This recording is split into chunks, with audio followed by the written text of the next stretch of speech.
ان کے یتیم بیٹے کا پرسہ دے، شہزادی کائنات کو ان کے اس یتیم پوتے کا پرسہ دے جس کا باپ دنیا میں نہیں ہے۔ جب قاسم کے بابا امام حسن کی شہادت ہوئی تو جناب قاسم کا سن مبارک کل 3 برس کا ہے، جس نے اپنے باپ کے زیر سایہ بہت مختصر سا عرصہ گزارا ہے۔ اس کے بعد امام حسین نے قاسم کی تربیت اور پرورش کی ذمہ داری لی۔ آخر حسین و قاسم اور ان کی والدہ گرامی ام فروا کو لے کے کربلا میں آ گئے۔ جب روز عاشوراء قربانیوں کو پیش کرنے کا وقت آیا اور قاسم بار بار اجازت کے لیے جاتے رہے، لیکن مولا کوئی نہ کوئی بہانہ کر کے واپس کر دیتے تھے۔ کبھی کہتے تھے تم میرے بھائی حسن کی نشانی ہو، تمہیں کیسے اجازت دے دوں۔ کبھی یہ کہتے تھے کہ تمہاری ماں تمہارے بابا کا غم برداشت کر چکی ہے، اگر تم بھی چلے جاؤ گے تو ام فروا کس کے سہارے زندہ رہے گی۔ آخر میں جناب قاسم وہ مختصر کر کے آپ کی خدمت میں عرض کر رہا ہوں، آخر میں جناب قاسم وہ تعویذ لے کے چچا کی خدمت میں آئے جو تعویذ نہیں تھا، امام حسین امام حسن کا وصیت نامہ تھا۔ بھیا حسین کے نام آواز دی، اے چچا یہ تعویذ میرے بازوؤں پہ میرے بابا نے باندھا تھا اور یہ کہا تھا جب کوئی مشکل آ جائے تو اسے کھول کے دیکھ لینا۔ امام حسین بھائی کی تصویر دیکھتے ہیں، زار و قطار بھائی کی تحریر دیکھ کے روتے جاتے ہیں، خط پڑھتے جاتے ہیں، زار و قطار آنسو جاری ہے۔ لکھا تھا حسین کربلا کے میدان میں، حسین تمہارا بھیا حسن نہ رہے گا جب تم نرغہ آدھا میں گر جانا اور روز عاشوراء قربانی کا دن آئے تو قاسم کو ہماری طرف سے راہ خدا میں قربان کر دینا۔ یہ تحریر دیکھنا تھا کہ حسین مجبور ہو گئے، قاسم کو گلے سے لگایا اور تا دیر روتے رہے۔ اتنا روئے چچا بھتیجے کہ مقاتل لکھتے ہیں خرہ مغشیہ، دونوں بے ہوش ہو کے زمین پہ گر گئے۔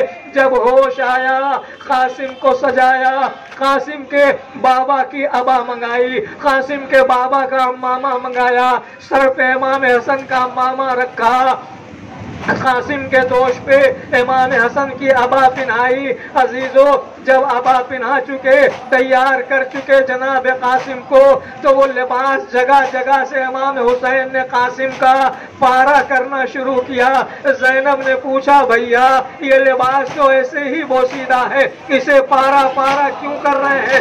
آواز دی بہن زینب یہ یتیموں کی نشانی ہے کہ میرا یہ بھتیجا جب دشمنوں میں جائے تو دشمن یہ دیکھ کے سمجھ جائیں یہ کوئی یتیم ہے جو میدان میں آیا ہے، شاید کسی کو اس کی یتیمی پہ رحم آ جائے، لیکن ظالموں کو رحم نہ آیا۔ چاروں طرف سے یتیم حسن کو ظالموں نے گھیر لیا۔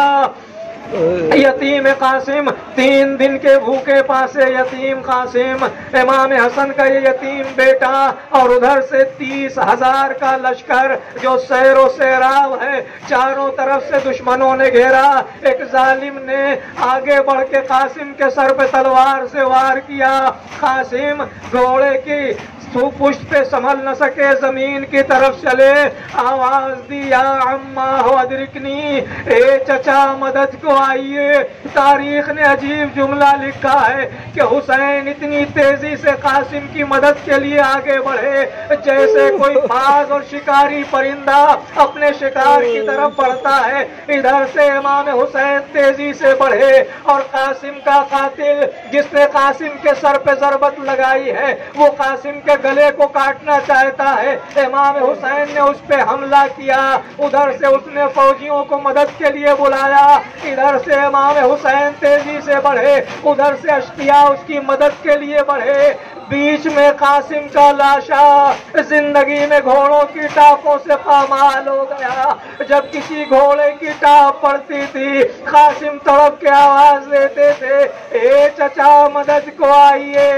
جب گرد و غبار ہٹی، غبار چھٹا، امام قاسم کے سرانے پہنچ گئے، جملہ کہا، مرثیہ پڑھنا شروع کیا، یا بنیا عزا علی امک، اے میرے لال قاسم، ارے تمہارے چچا کے لیے یہ بڑا سخت وقت ہے کہ ان تدعوہ فلا تجیبو، تم اسے مدد کے لیے بلاؤ اور تمہارا چچا تمہاری مدد کو نہ آ سکے، اور اگر مدد کو آئے تو ایسے وقت میں کہ جب تمہارے لیے کوئی فائدہ نہ پہنچا سکے۔ عزیز و قاسم کی لاش کے ٹکڑے امام حسن نے امام حسین نے جمع کیے، قاسم کے ٹکڑے ٹکڑے لاشے کو حسین بمشکل لے کے آئے اس خیمے میں جہاں شہدائے بنی ہاشم کا لاشا رکھا گیا ہے، جہاں محمد کا لاشا رکھا ہے، جہاں اکبر کا لاشا رکھا ہے، لا کے اکبر کے لاشے کے پہلو میں قاسم کا پامال لاشا امام حسین نے رکھ دیا۔ فضا ام فروا کے قریب گئی، اے شہزادی ارے چلیے قاسم آ گئے۔ ماں آئی، بیٹے کی لاش کے ٹکڑے کو دیکھا، سر سجدہ معبود میں رکھا کہ پروردگار تیرا شکر ہے کہ تو نے میری قربانی قبول کر لی۔ اے میرے لال قاسم، یہ ماں شکر گزار ہے کہ تم نے محشر میں اپنی دادی کے سامنے مجھے سرخ رو کر دیا۔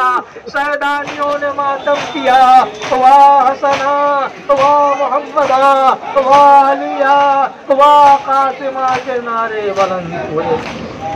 الا لعنت اللہ علی القوم الظالمین وسيعلم الذين ظلموا أي منقلب